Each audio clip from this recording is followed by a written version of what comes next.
Hello and welcome to the Youngfolk Knits podcast. This is episode 2.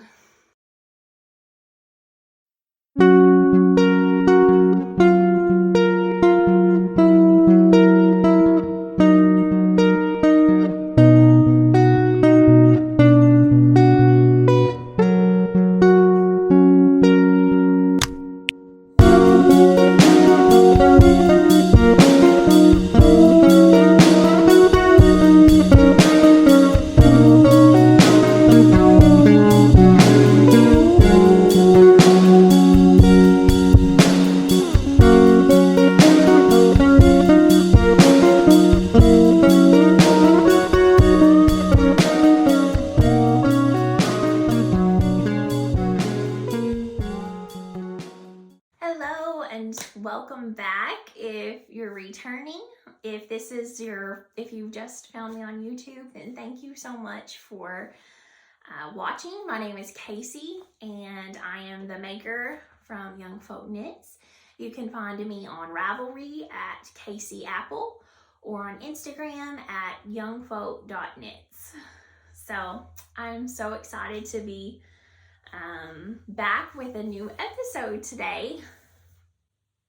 First of all, I just want to say thank you all so much for even being interested in what I am knitting and sewing and working on. I want to just tell you all I really appreciated every comment and like on my first video. I loved hearing where a lot of you guys were from: Australia, Nova Scotia, France, Germany. Thank you all for commenting that, and if you are watching for the first time this episode, I'd love to hear where you're from, so if you comment down below, I'm sure we'd all like to see that. Also, I want to say thank you to every other podcaster and Instagram friend that shared about the podcast, and all your kind comments. I really appreciated that, so thank you, thank you, thank you. So first of all, I guess let's talk about what I'm wearing.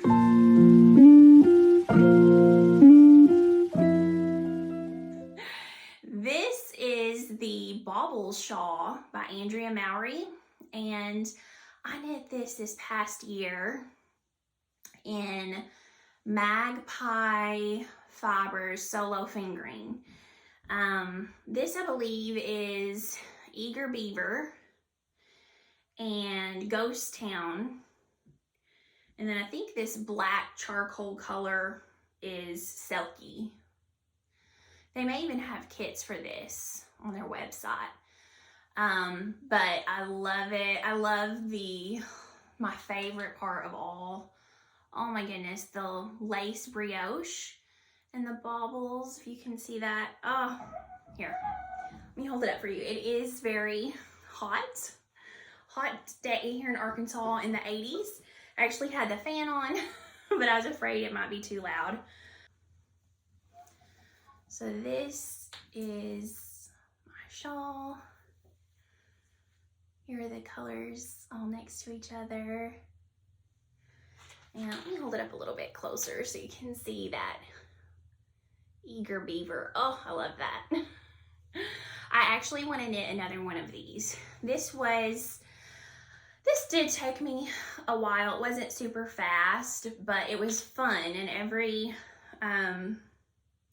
the lace was my least favorite part. It was simple, it wasn't difficult, and I love lace. Lace is normally my thing, but the brioche to me was the standout in this shawl, and I almost, I couldn't wait to get to the next brioche section. Then you've got garter stripes, and it's a asymmetrical shawl, so you are increasing on one side and decreasing on the other side, and that's what gives you your shape, which is like a triangle shaped shawl. I really love it. You do have to be careful. I had a little bit of issue with let's see, my decrease side being too tight, so that when I went to block it, I really had to aggressively block that edge. So if I do it again, I'll definitely have to be more careful about that.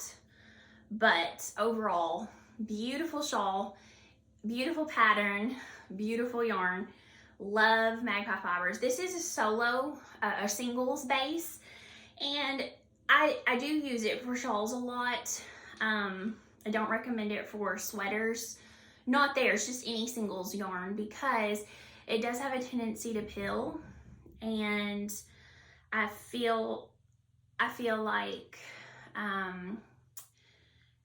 it is beautiful, but if it's something you're going to be wearing a lot, as in a sweater, you know, with heavy wear, singles might not be the best choice of yarn. But I do love that. I do love it. I love it so much, and I do want to make another one.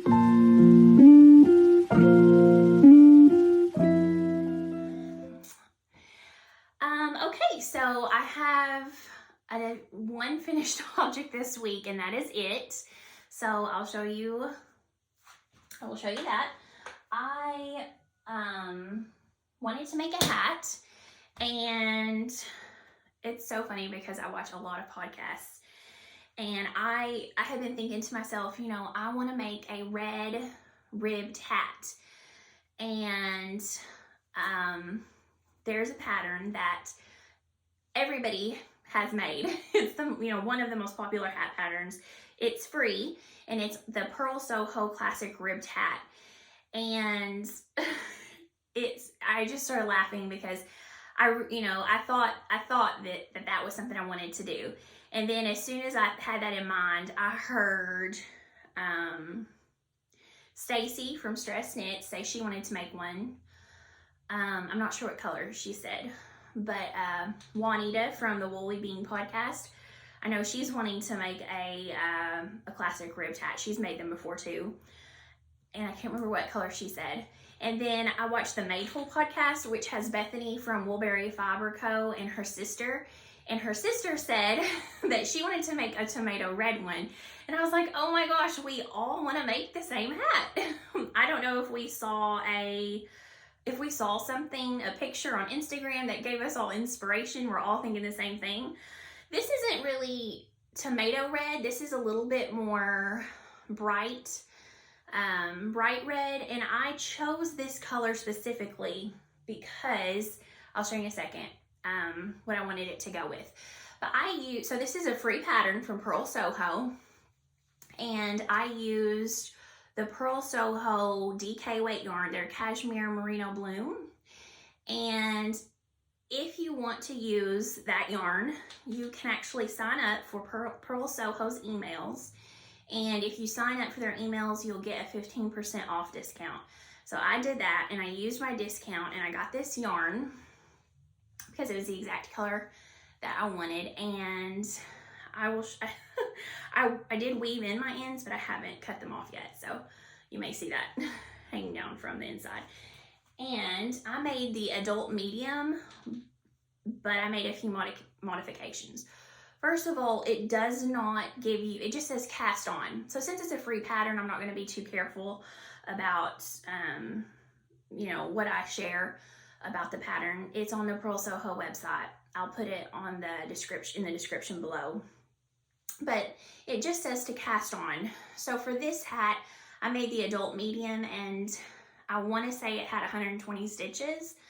So I did a German twisted cast on, and I talked about it in my first episode, but it is my favorite cast on for almost anything besides a tubular cast on. And that's what I did for this hat. It gives it a really stretchy edge, so it's not tight, but it also seems to hold its shape pretty well. So I did that for this hat. And then for the adult medium, you were supposed to knit to 9 inches before you started the decreases. And I actually knit to 9.5 inches. And the reason I did that is because I like a little bit of a wider brim. Like, I wanted to be able to fold my brim up higher than was called for in the pattern. And so I knit an extra 1/2 inch because I wanted about 1/2 inch more of brim to be able to fold up. And then I started my decreases. It's very simple, and I used the 16-inch circulars for the hat, and then when I got to the decreases, I switched to magic loop. So some people do have problems with magic loop, and they say that they don't like the laddering. And one thing I have found that makes a big difference, and I'll just say this, I don't have any problem with magic loop. I will use magic loop often.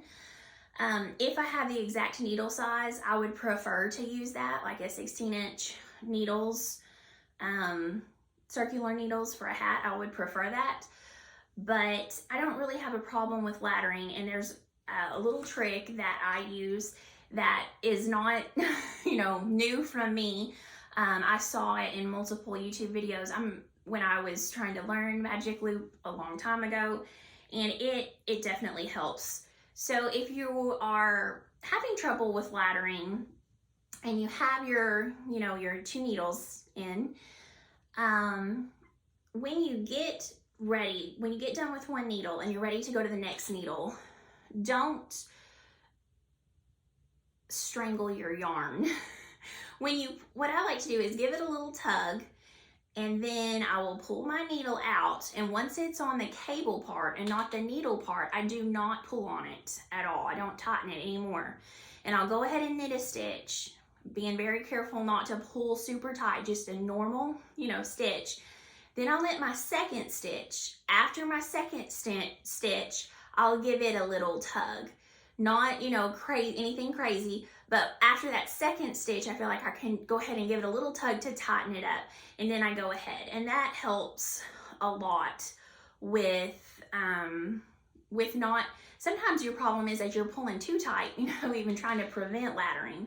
And if you're having any problems with that, see if that makes any difference at all. So a little bit more about this hat. I did make this in a cashmere merino, and I'm going to be wearing this outside. We live on a little farm. I'm outside with the animals a lot. I'm outside with my kids. We're hiking or kayaking or anything like that, and I want to wear this hat. I'm a little nervous because it's a merino, it's non-superwash, and I really wish that it was a non-superwash, different blend of wool that was it wasn't quite as soft. And the reason for that is that I'm afraid this is going to start pilling, and it might not do as well outside. I'll let you guys know how it wears, but I almost wish I had a little bit tougher yarn had used for it, but we'll see. We'll see. I really like it though. Super stretchy all the way from the brim up, and overall I'm very happy with it. My friend who is a knitter, she just got some really pretty yellow yarn for a hat that she's making for herself, and I thought I actually really want to make one of these in what did she get? She got Malabrigo Rios, I think, in Frank ochre, and I think that it would be really fun to have a hat in that color as well. And then I want an olive green one too. So we'll see. I may make one in each of those colors. But the reason I picked out this color was because I am making, so I still haven't cast on because I've been having trouble deciding for sure on the shawl still. And I had some beautiful suggestions from you guys. Thank you if you messaged me on Ravelry or on Instagram and gave me a couple of ideas for shawls. I appreciated that, and I looked it up. One of them was Moody Fairy, and one was a Tammy Gore shawl that used 4 yarns, and I really liked that one. A Color Story, maybe. I need to look at the name again, but I'm still trying to decide for sure. But don't you think this would look really good together? I got it because I thought this yarn would really go well with this red. I mean, they're almost the same color. So that was my plan. And then I need a yellow one that will match this. and I think an olive green one. This isn't really super green, but I think it would just go well too with anything, not just with this. But that's my plan. And I still have this in my my Buckthorn bag that I made out of waxed canvas. This was the pattern by Anagram from Noodlehead, and I'll put that down below. Okay, wait, I want to show you one other thing. This is how much yarn I had left over making the adult medium, and to me, I think this looks like enough to make a pom-pom. I'm not a pom-pom person, but my kids like them, so I'll make them for my kids sometimes when I make them a hat. But if you're making the adult medium, you should have enough yarn left over for a pom-pom if you wanted to make one. On the website, for the yardage that it gave for the adult large would actually go into needing 2 skeins of yarn. But I don't know, this looks like I would have had enough to make the adult large. I'm not sure. If you've made it before, let us know.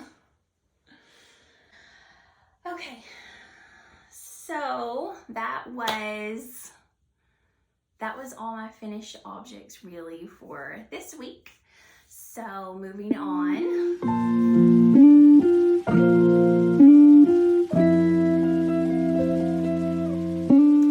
Okay, so I did not have a lot of time this past week.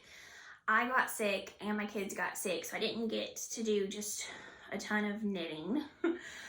So mainly I worked on that hat, and I've been working on socks, and I've been working on my Fern sweater.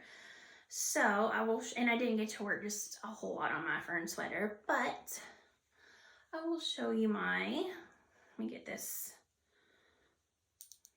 there we go. Progress so far.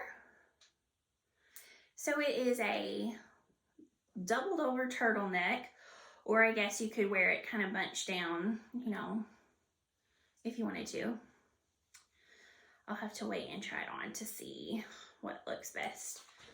But I have split for the sleeves, and I'm just working on the lace pattern.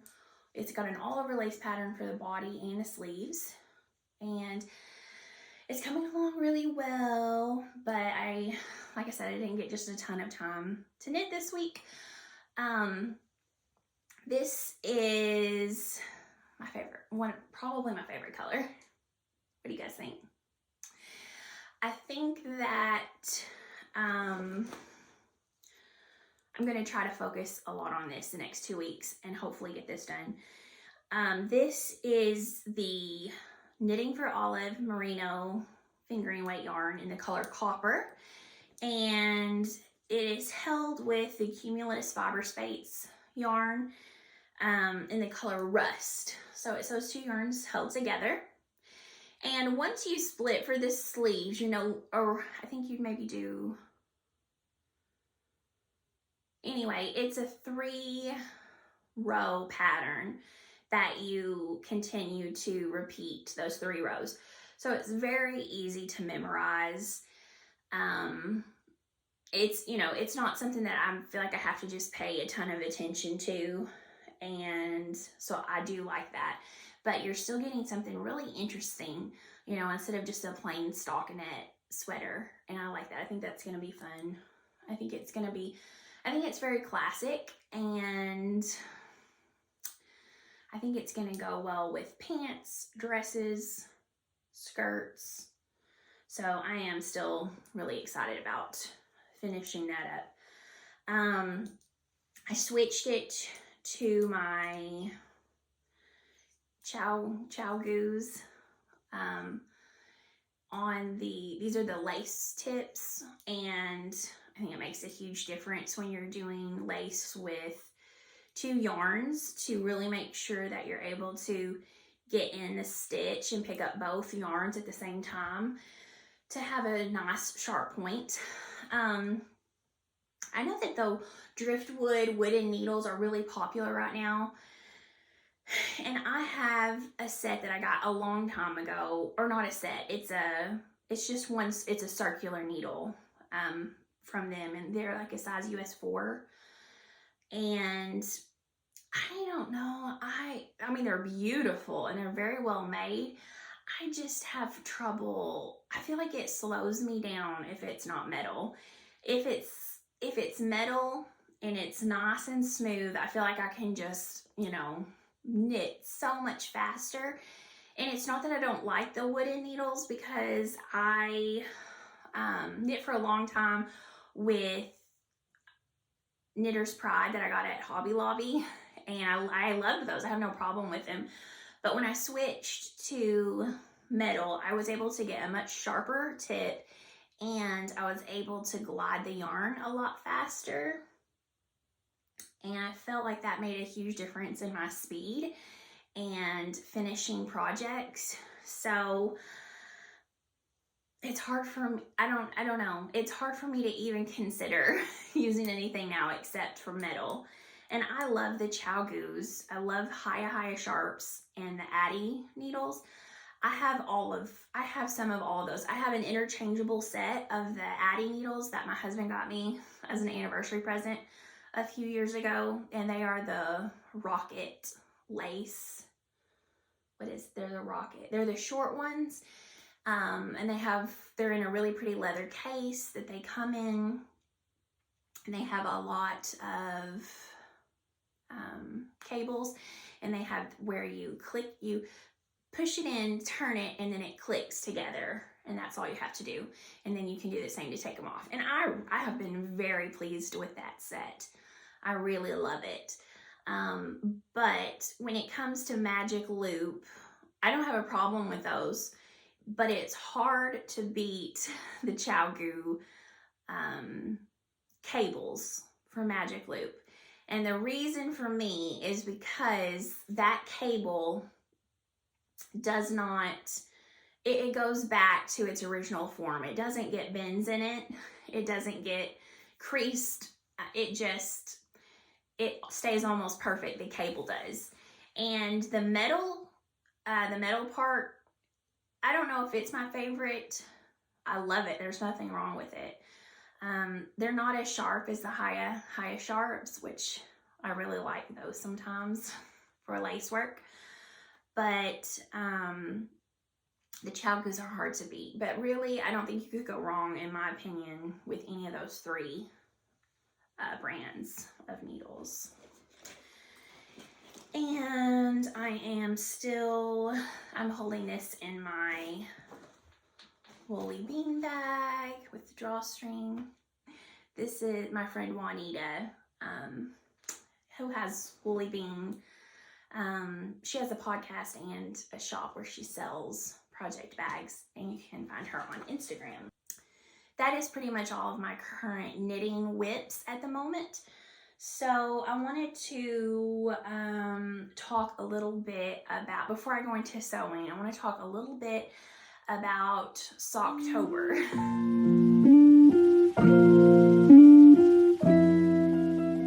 This month of October, a lot of people focus on socks. Sorry, I need a drink. Excuse me. And also, I'll have to laugh because all the podcasts that I watch, everybody has their awesome tea or hot coffee, and I'm over here with my gallon jug of water. But I have hot tea in the morning, and then my husband and I have a nightly ritual where I will make us a cup of hot tea that we drink together. And I love hot tea. I actually don't like coffee at all, but I usually only drink my tea at those 2 times of day, especially in the summer leading into fall. Here in Arkansas, it's still fairly warm, so I don't drink a lot of tea during the day. And since I don't like coffee, no iced coffees. But I love water, and I'm trying to drink more water because I have a lot of swelling problems in my face and all over my body, my hands and wrists from my autoimmune disease. So the more water I drink actually helps. It helps flush out a lot of that. So I try to drink my gallon of water a day. So back to Socktober.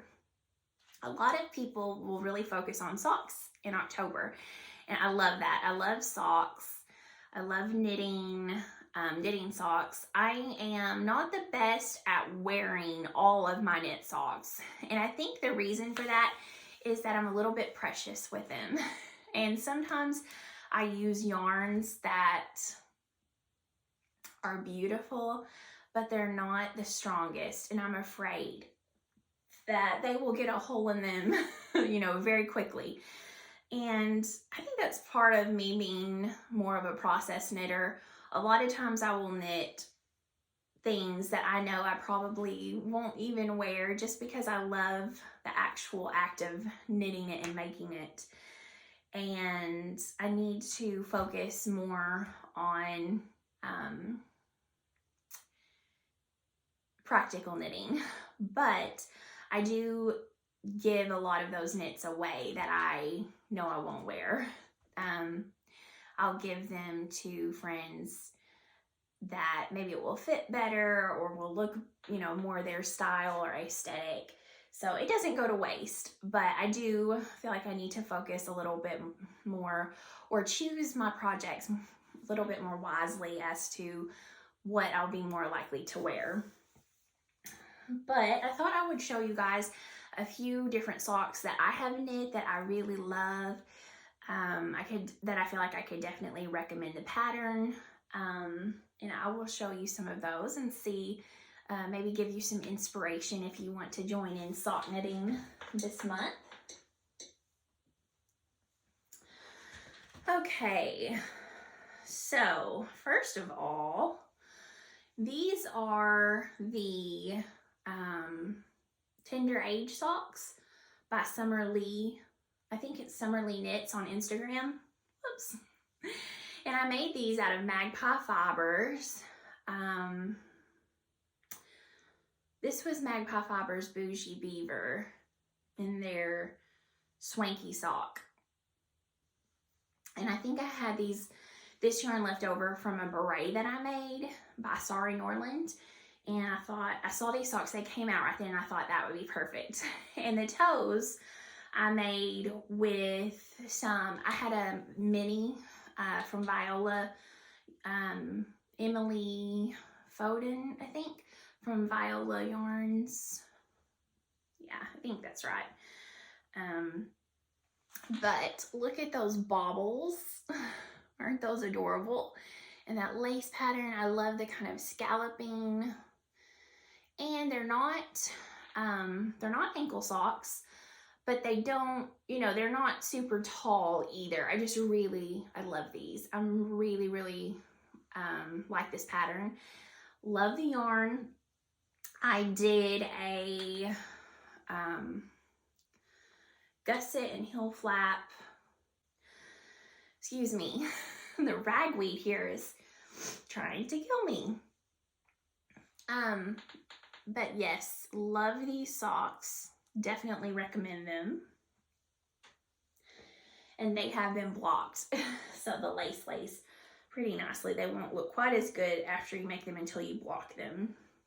Okay, these socks were designed by Larkspur Knits. They are called the Flower Crown socks, and I think that is because of this adorable bauble cast on.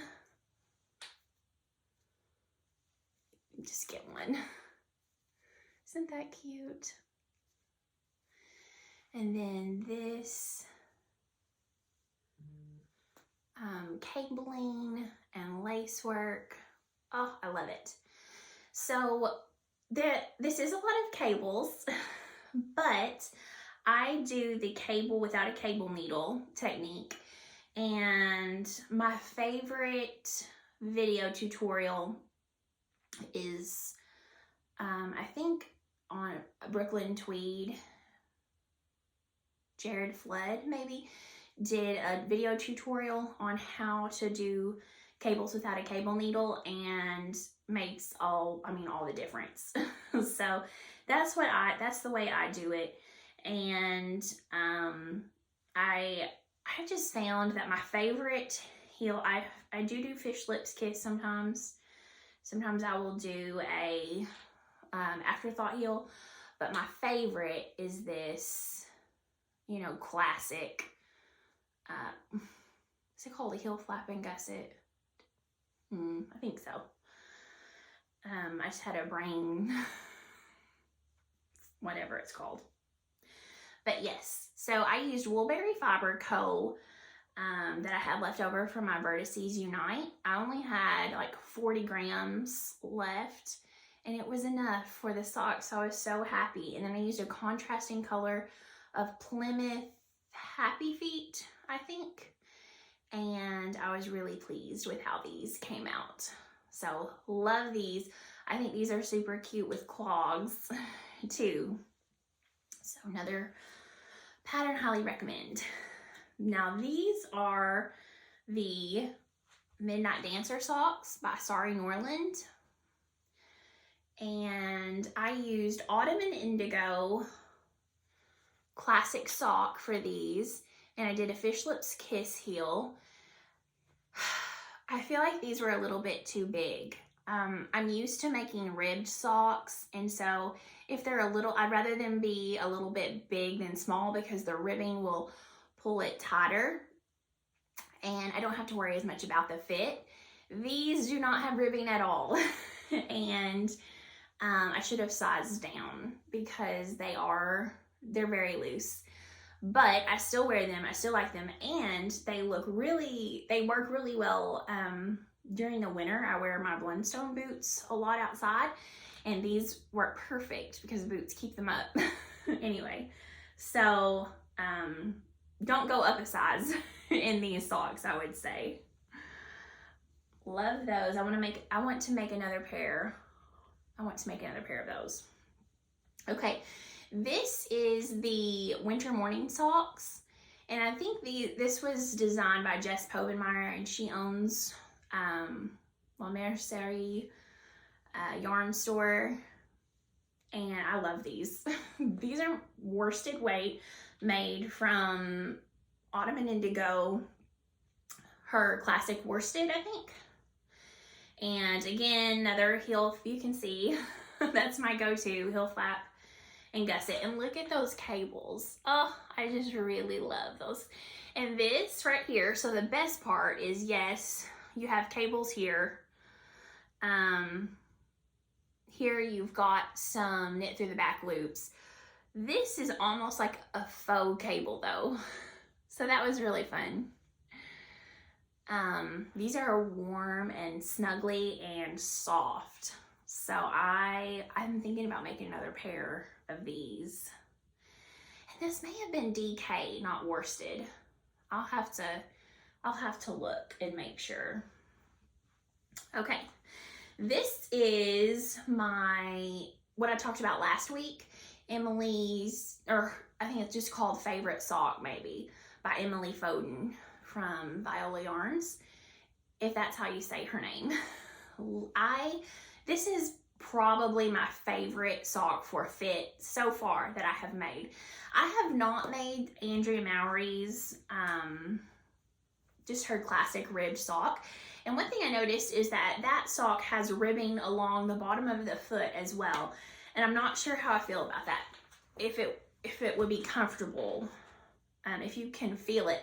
I don't really want to feel the texture of my socks on the pad of my foot, but if you've made that and you have no problem with that, let me know, because I think I'm just going to try it out also. But if you have any insights on that, I would be interested in hearing about it. But the fit of this sock it's amazing. So you have 1 by 1 rib, and then you go into 3 by 1 rib, and then you have the heel flap and gusset, and then it's knit on the bottom, 3 by 1 rib until you get to the toe. So something I like to do with this color work is that I do my 1x1 rib in the color, and then I do a few rows in the 3x1 rib before I switch to my new color. And it makes it look a little bit more seamless, I think, instead of and someone told me to do that. I'm not sure who it was, but it, you know, the things you pick up talking knitting, but it makes it look a little bit more seamless of the color blending, I think. So I like those a lot. Probably my favorite so far as an everyday sock fit. Okay, here is another pair of socks that I made. These I'm actually making for my mom. Mom, I know you watch this. I was hoping that was going to be a surprise, but this is the Waiting for Henry socks, and I made this out of, this is Cedar House yarns in the color Ink. This is a mini skein from Dream in Color yarn, and then this color, also the toe, is Clay from Hedgehog Fibers, and I love these. So this is 1x1 rib, and then you have your color work chart in stockinette, and then this is 3x1. So the fit is really nice, and on top of it being great fit, you have this beautiful color work, interesting, you know, part right here. So these are like fancy everyday socks. So I would also recommend these. Okay, one more that I have with me. Unfortunately, I have gifted quite a few socks that I have made. But this is one more I dug out. These are either the Lyne socks, Lyne, I'm forgetting now, but I will put it up here. I love these socks. They don't look very well, not on a blocker. I should have grabbed my sock blocker. But when you have them on and you're wearing them, these are beautiful. So this is the top of the foot, and it is a knit one through the back loop rib through here, and it makes this really pretty front, you know, on top of the foot. You have this gorgeous scalloped lace work right here for the ankle. And of course my favorite, heel flap and gusset, and then stockinette for the feet. It is not a difficult pattern, and it goes very fast because it's an ankle sock. But it's special. It's not just a plain, you know, a plain sock. It's got a lot of interest and texture and details in it, but it fits like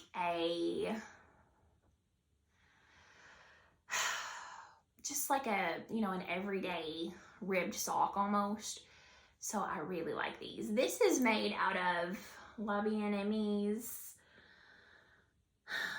Super Sock in the color Dawn, I think. If that's not right, I'll put the correct color name on here. But yes, I love these socks. Beautiful. Okay, so I do have some plans for some socks I want to make this month. I actually dyed up some yarn that I think I'm going to use to make some poet socks by Sari, Norland. I also have this yarn that these were sold as kits. I got this from Woolberry Fiber Co. When Larkspur Knits released her Hibernation House socks, when they were released originally, Woolberry Fiber Co. had a lot of different sock sets. This was the original one that the socks were made in and pictured in, and I loved it. This is my color. In case you can't tell by looking at my Instagram, this is my color. I think that my favorite to knit in. I seem to always go to this or a rusty color like I'm using in my sweater. I'm trying to branch out because I've got too much stuff in this color, but I really want to get these made. I think they're so pretty.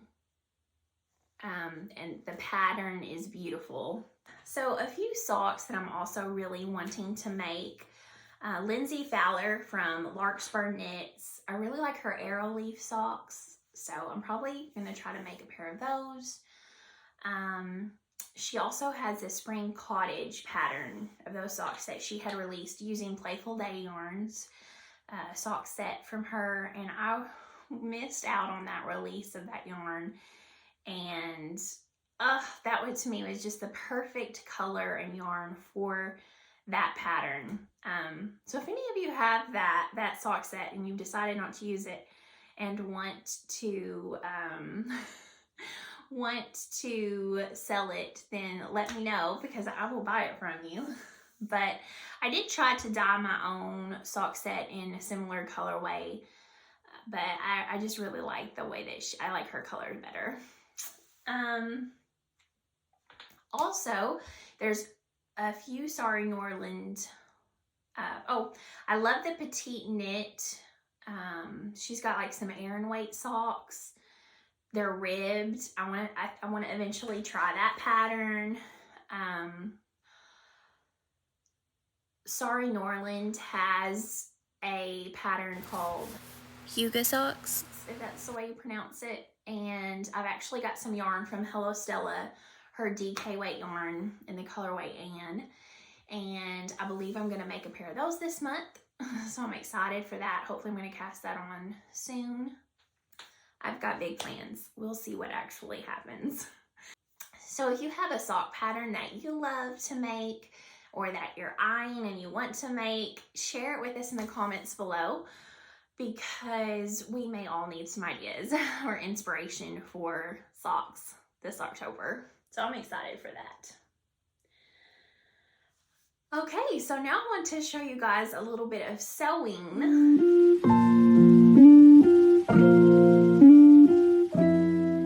I got some fabric from Blackbird Fabrics a bit ago, a while ago, I think it was this summer. And I wanted to make a dress out of it. And I wasn't sure what pattern I wanted to use. I have the hinterland pattern. I've got a couple of hinterland dresses made out of linen. And I've got some other fabric that I'm going to make an orchard dress out of. And I'm going to make a hinterland dress out of the black and white checkered fabric, or gingham fabric, that I showed you guys in the previous episode. So I wanted to do something different. And I decided to do an Ogden cami dress and do the Ogden cami from True Bias and hack it and turn it into a dress. So it's been an adventure, and I'll tell you a little bit about it. So this is my fabric, and I cut it all out. I sewed the bodice up, and it was just, I cut out my normal size. And I have found, maybe it's just me, and maybe it's because I'm very curvy. I'm not skinny there, at all. I'm not slim. I have a very large chest. I'm actually a G cup. So, clothes don't fit me in the normal way that they seem to fit the way that they're intended. A lot of times I feel like I need to go up a size on front. How do I say that? I have found that with many sewing patterns, the given size doesn't seem to be as accurate, and sometimes I feel like I need to go up a size from my measurements. In this case, I sewed my size, and I may have gone up a size, but after I sewed it, I feel like I needed to go down 3 sizes probably. So I started out so this is what I've got so far. It's got bust darts, and this is just the bodice. I actually sewed the entire dress, and then I ripped it apart twice. So I sewed it. I tried on the bodice and I felt like it was way too big, but I thought, you know, I don't want it to be tight. I'm going to baste on the skirt and see what happens. So the way that I did this hack was I cut out my pattern pieces for the Ogden cami, the top, and then I shortened it. I did bust darts, and I shortened the top to barely longer than what the lining calls for. So there's a pattern piece for the front, a pattern piece for the back that you cut on the fold, and then you have a lining front and a lining back that you also cut on the fold. The lining is only half the length of the top, and I decided I thought that was about the right length. So I trimmed my front and back pattern pieces to just a bit longer than the lining. And it was just way too big. So what I ended up doing was I separated the front from the lining, and I cut straight down from the center, and I ended up sewing it together. So I took it in from here, and I basically, you know, did this all the way down and sewed it, and then pressed my seams open on both the front and the lining, the outside and the lining of the top.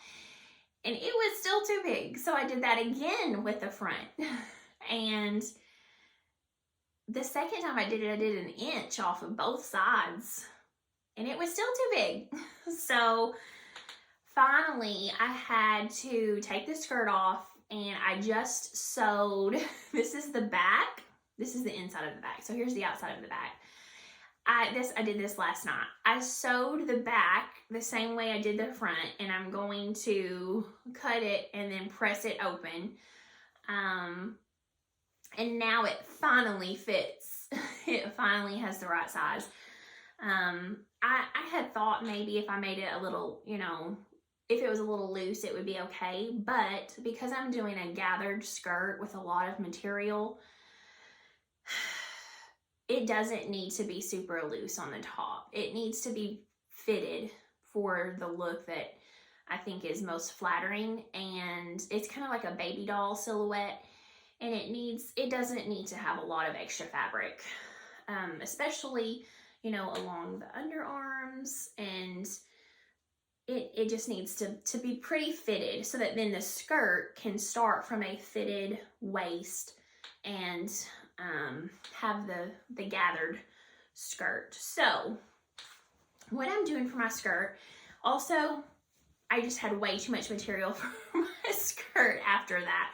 So I had to completely, you know, rip the seam out on my skirt, and I'm going to remove a lot of fabric, probably half of it, and then do a gathered skirt, re-sew it. And what I've decided to do is I cut out this, cut out the fabric in these rectangles, long rectangles that I think I'm going to do a ruffle on the very bottom.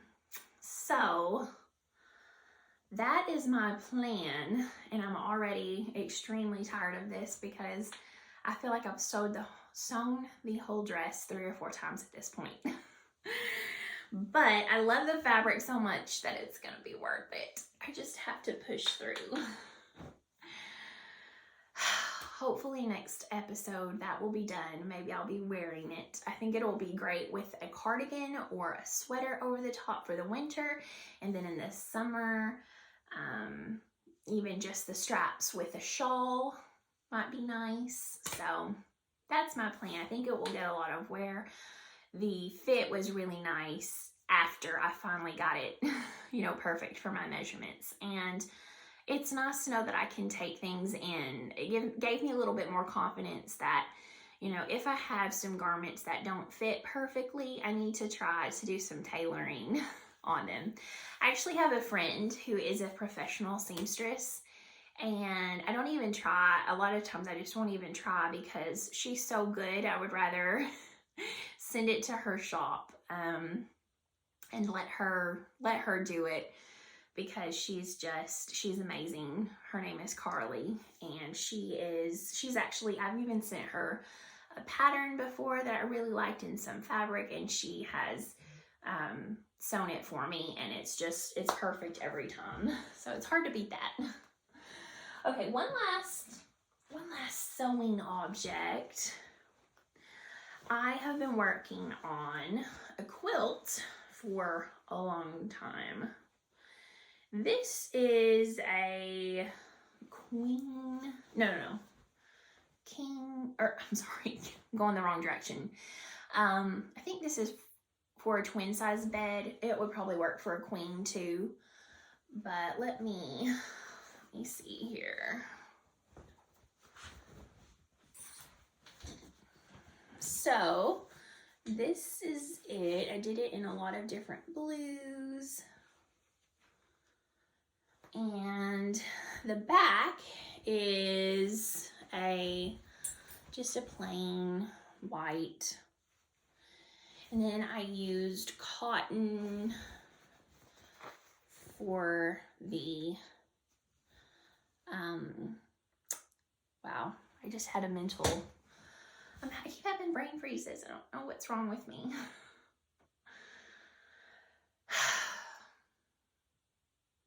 This thing that goes in the middle of your quilt.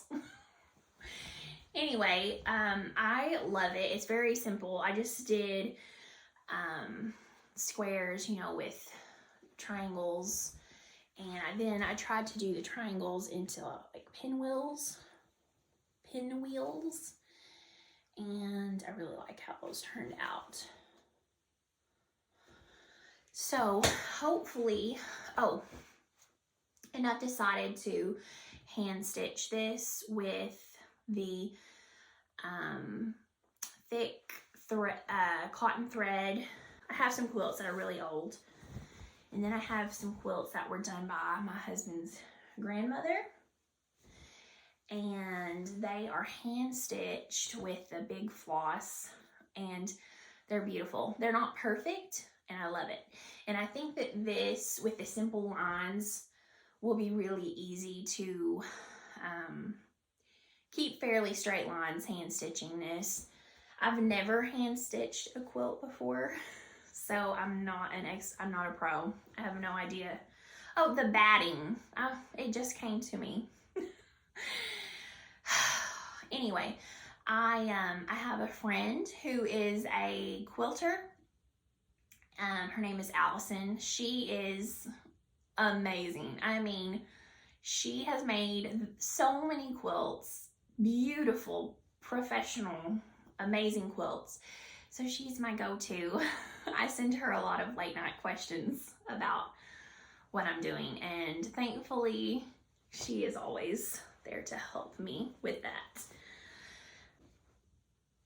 So that's pretty much all that I have got for what I've made this week. I haven't made just a ton of progress on anything. I feel like it's been a longer 2 weeks. We've had a lot going on, and I'm excited though, because I think cooler weather is definitely coming, and I love to wear my shawls.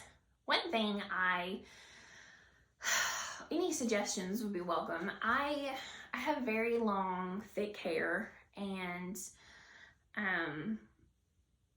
it's very, when I wear shawls, I feel like I get huge knots in the back of my hair, and that's the only thing I don't like about wearing my hand knits. But really, it does it with anything. It's not just that. But it's any type of shawl or scarf, whether I knit it or not. Anyway, I find that because my hair, especially because it's curly, I feel like it just gets caught on everything, and I get huge knots in my hair, and I hate that. So if you have any ideas on how to prevent that, I would appreciate it as well. So here in Arkansas, it is definitely, the weather has changed. It's not as humid. We do still have it's warm in the afternoons, but it's cool in the mornings, cool in the evenings, and we've been spending a lot of time outside still. So I thought you might like to see a little bit of what it's been looking like here with the hay cut and some of the hillsides. Some of the leaves are changing a little bit, but it hasn't really started yet. So I'm anxiously awaiting that to happen. Thank you so much for watching. Thank you for everyone who has subscribed to the channel, liked the video or commented. I've read all of your comments and I really appreciate it. Hopefully I will be back in the next week or two with a new podcast and maybe some new stuff to show you. This seemed to work pretty well to do another podcast 2 weeks later. So hopefully in the next 2 weeks I'll be able to record again. I just really appreciate you guys watching, and I hope you enjoy some of this scenery from Arkansas, here where we live on our farm, and a little bit of the season changing, some hay being cut in our field, a little bit of rain, and some of the Arkansas Ozark Mountains. Y'all have a great day and happy making.